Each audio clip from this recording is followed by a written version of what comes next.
So we got the undefeated deck profile yesterday at our locals. So what is your name, sir, and what did you play? I'm Colin, and I played Floowandereeze. It's a pretty good deck. It's cheap.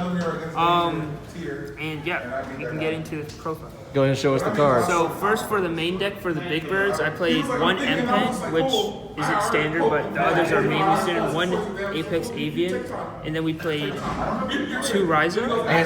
Can you tell the audience what does Ryza do? Ryza will take a card from either graveyard and either field, put it on top of deck, and then if I tribute summon using a wind monster, I can return a card to hand. So you can basically infinitely recycle him while removing your opponent's cards. Okay. And then Avian is an Omni Negate, and M-Pen is a Searcher that also is a Flood. Okay, that's cool. Let's show us the rest of the deck. Then for the little birds, we got 3 Eaglin, 3 Robina, 1 Stree, and 1 token. Eaglin searches the high level winged beasts. Robina searches the low levels. Stree banishes 1, and token recycles a banished funded card. Okay. Then we have the 1 barrier statue. Yeah, what I've seen people like play I've seen some recent lists like people playing 2 barrier statues. I decided to play the 1. I played 1 because I couldn't find another one, and you don't really need 2. But with Dark Ruler being more prevalent, you may need to have it. Okay. Show us the rest. Then we got 3 map, 3 advent, 1 winds, and 1 dreaming town. Basically get you a free search and an extra normal summon, and then interruption on your opponent's turn if they normal summon. Advent gets around Effect Veiler and Imperm, and you can search for a map or you can search for another bird. Unexplored Winds is how you can out things like Back Row or Mystic Mine even, which I did have to do. And then it also has a draw effect, which doesn't come up as much. And then Dreaming Town is a form of interruption because it gives you a normal summon so you can combo. And then it's a Book of Moon. Yeah, from what I've heard, I've seen some lists play 2 Dream Town, just like decided to play the 1. I don't play 2 because it's more bricky and the deck already bricks a lot. So one Dreaming Town is fine. Yeah, okay. I did play with 2 before, but it wasn't that good. Show us the rest. Then we play 3 Prosperity, and then 3 Duality. Prosperity is a lot better than Extrav. It gave me everything I need because the Excavate 6 is what's crazy, not the Handed. Yeah, I see that you got the Prosperity just before it got reprinted. I actually got these for a big deal from a friend. I got them for pretty much $30 each. So the reprint didn't really matter about losing value. And then I got pretty much the entire deck from it. And then Duality is just Pot of Prosperity but less Excavate. Alright, sweet. And then for the normal spells, we got Terraforming, Called by the Grave, Gold Sark, and 2 Dark Ruler.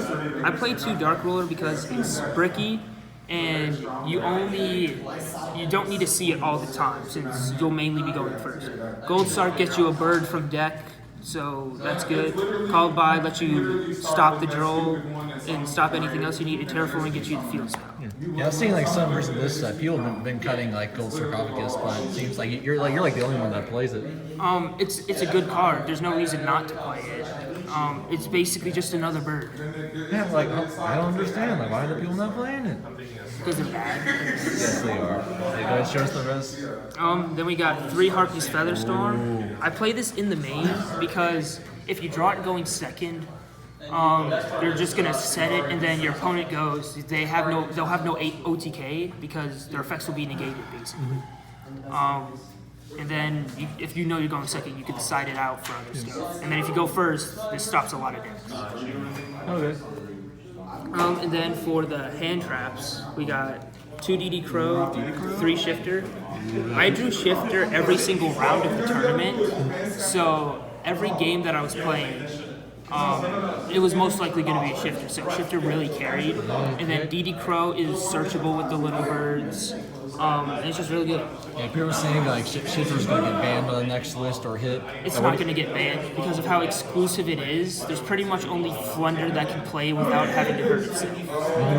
Extra deck doesn't really matter. I have Boral Sword in case it ever comes up. Nightmare Phoenix, Anima.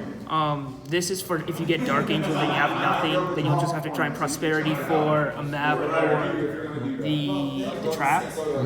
Nightmare Phoenix is if you absolutely have nothing you can do. And then there's the Nightingale and the Trush. The Trush can out back row like there can only be one or something if you ever are able to get two other ones.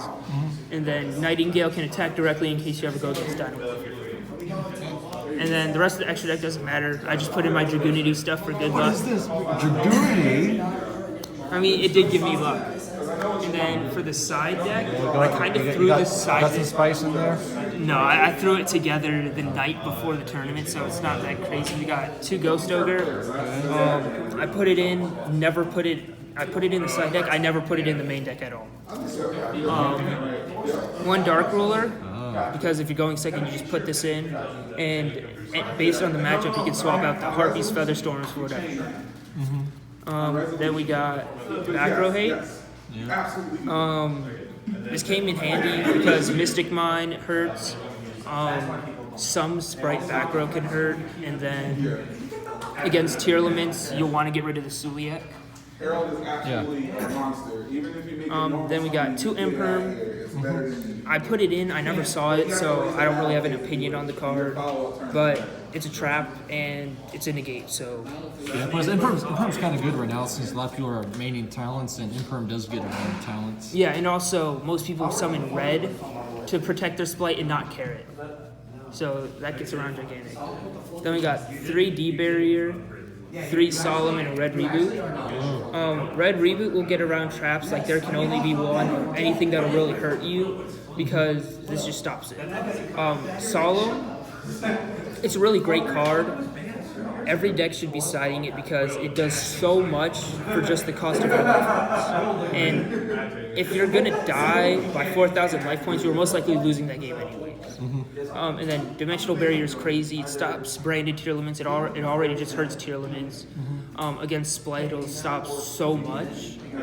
And my thing is like against like tournaments, like they can just make like Link monsters because some builds playing dangers and stuff. They can just someone like make Link monsters and Sprite. Like the only thing you could really call is just the Xyz and stop them from making Gigantic and Toad. Yeah, because Toad does kind of hurt because the setting. Yeah. They'll steal your map. They'll steal your advent. You won't be able to recycle it, and that can be a problem. But also Dimensional Barrier has the thing where it'll negate of the same type, so it's actually not that bad. But yeah, that's pretty much that's pretty much the deck. Yeah, want to make any shout-outs before we end the video? I would like to shout out Brendan. He believed in me. He said bird deck. Yo, my homie went 4-0 in tourney. Let's go! You didn't believe in me. Max is a bitch. Joss, he got smoked by everyone. He just sucks at the game. But he's my boy. Shout out to Kane. He got me like the whole deck. He's And sitting over there. the prosperities were pretty cheap, so he pretty much got me everything. Nick, he said bird best deck, so yeah. But yeah, that's pretty much it. If you guys wanted to know, Dragoonity extra deck. yes, I already did. Dragoonity best deck. Vajrayana OP, man. It's also the win. But yeah, my matchups were 2 tier limits. I had Punk tier limits, which deck devastation hurts. I had Pure tier limits, which the only thing he had to beat me was skill drain. I went against Heroes. I drew D-Shifter both games, he lost. And then I went against Mystic Mind Bird, which it was a pretty fun matchup. And then after we discussed how Mystic Mind is actually very high IQ. So yeah. Alright, so yeah, thank you for Zek Proc, Peace.